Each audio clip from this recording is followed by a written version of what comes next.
जो वो मचाते हैं शोर भीड़ में, भीड़ ही बनकर रह जाते हैं, और जो करते हैं खामोशी से मेहनत, वो हमेशा सफल हो जाते हैं। जी हाँ साथियों, मैं शिवम गौतम स्वागत करता हूँ आपका अपने YouTube चैनल शिवम लाइफ 14 पर। साथियों, एक बहुत ही दर्दनाक कहानी आपके बीच में लेकर आया हूँ। मेरे को उम्मीद है कि आप इस स्टोरी को सुनिए और अपना प्यार दीजिए और इस स्टोरी को इतना शेयर कर दीजिए ताकि आज के युवा और आज के जो पढ़े लिखे युवा हैं वो इस वीडियो को मेरे को देखें और कुछ सबक लें। साथियों, एक बच्चा विदेश जाता है पढ़ने के लिए। साथियों, जब वह बच्चा विदेश जाता है पढ़ने के लिए, वो लाइब्रेरी में टाइम से पहले सुबह पहुंच जाता था और टाइम खत्म होने के बाद में लाइब्रेरी से लौट कर आता था। साथियों, एक दिन जब वह बच्चा लाइब्रेरी जा रहा था और लंच होते समय वो अपना टिफ़िन बॉक्स निकालता है और एक ब्रेड का टुकड़ा हाथ में लेकर खाने लगता है, तभी लाइब्रेरी के इंचार्ज आते हैं और उस बच्चे को डांटने लगते हैं। What are you doing here? You do not know what is the rule of this library. अगर आपको खाना है तो आप खाने के लिए कैंटीन में जाइए, अगर आपको नाश्ता करना है तो आप कैंटीन में जाइए।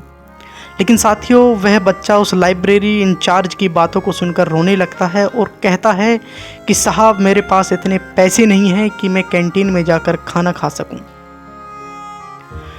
साथियों, उस बच्चे के हाथ में एक ब्रेड का टुकड़ा और दूसरी तरफ आंखों के सामने किताब रखी थी, लेकिन मन जो था वो पूरा पढ़ाई में लगा हुआ था और ब्रेड का टुकड़ा हाथ में था।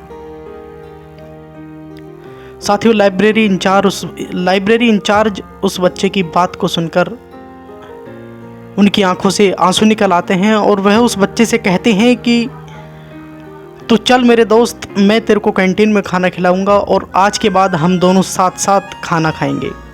साथियों, वह बच्चा कोई और नहीं, वो डॉक्टर भीमराव अंबेडकर थे। साथियों, डॉक्टर भीमराव अंबेडकर जब कोलंबिया यूनिवर्सिटी में पढ़ने के लिए गए तो कोलंबिया यूनिवर्सिटी में आज भी उनका नाम एक बहुत अच्छे सुनहरे अक्षरों में लिखा गया है। 11 सितंबर 1938 में बाबा साहब डॉक्टर भीमराव अंबेडकर एक सभा को संबोधित करते हुए कहते हैं कि जिस पाठ्यक्रम को पूरा करने के लिए मैं कोलंबिया यूनिवर्सिटी में गया था, उस पाठ्यक्रम को पूरा करने में एक साधारण व्यक्ति को 8 साल लगते हैं, लेकिन मैंने उसी पढ़ाई को मात्र 2 साल 3 महीने की अवधि में पूरा किया था। तो साथियों, ऐसे थे हमारे भारत के महापुरुष। साथियों, बाबा साहब को पढ़ने का मतलब सिर्फ ये नहीं कि आपको जय भीम नमो बुद्धाय आना चाहिए, बल्कि बाबा साहब डॉक्टर भीमराव अंबेडकर को पढ़ने का मतलब है कि आपको उनके बारे में पूर्णतः नॉलेज होनी चाहिए। साथियों, बाबा साहब ने ये कभी नहीं कहा कि आप मेरी पूजा करिए या आप मुझे पूजिए, लेकिन बाबा साहब डॉक्टर भीमराव अंबेडकर ने कहा था कि आप मेरे बताए हुए रास्ते पर चलिए। साथियों, John Gunther famous book of inside Asia के लेखक लिखते हैं कि जब मेरी मुलाकात डॉक्टर अंबेडकर से 1938 में राजगृह में होती है तो उस समय डॉक्टर भीमराव अंबेडकर के पास 8000 पुस्तकों का एक बेहतरीन संग्रहालय था। लेकिन बाबा साहब की मृत्यु तक 6 दिसंबर 1956 में जब बाबा साहब की मृत्यु हुई थी तो वह पुस्तकें 8000 से बढ़कर 38 से 40,000 तक हो चुकी थी। साथियों, अपने ज़माने में बाबा साहब के पास लाइब्रेरी का एक संपूर्ण बहुत बेहतरीन एक संग्रहालय था।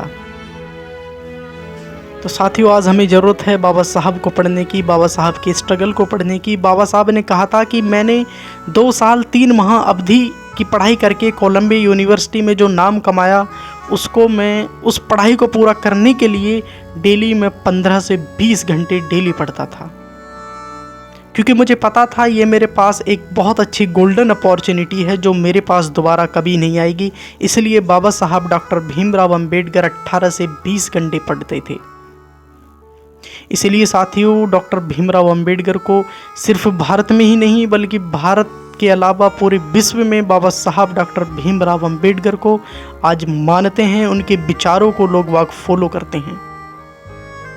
तो साथियों, इस वीडियो को आप ज़्यादा से ज़्यादा शेयर करिए। इस वीडियो को बनाने का सिर्फ और सिर्फ हमारा मतलब यही है कि आज के जो युवा हैं, आज के जो पढ़े लिखे युवा हैं, हम उन्हें बताना चाहते हैं कि बाबा साहब डॉक्टर भीमराव अंबेडकर जो इस पूरे विश्व के सबसे महान व्यक्ति बने, उनका संघर्ष हमने आपको बताया कि कितने संघर्षों से वो पढ़े और जब इतना संघर्ष करने के बाद वो पूरे विश्व के सबसे पढ़े लिखे विद्वान व्यक्ति बने।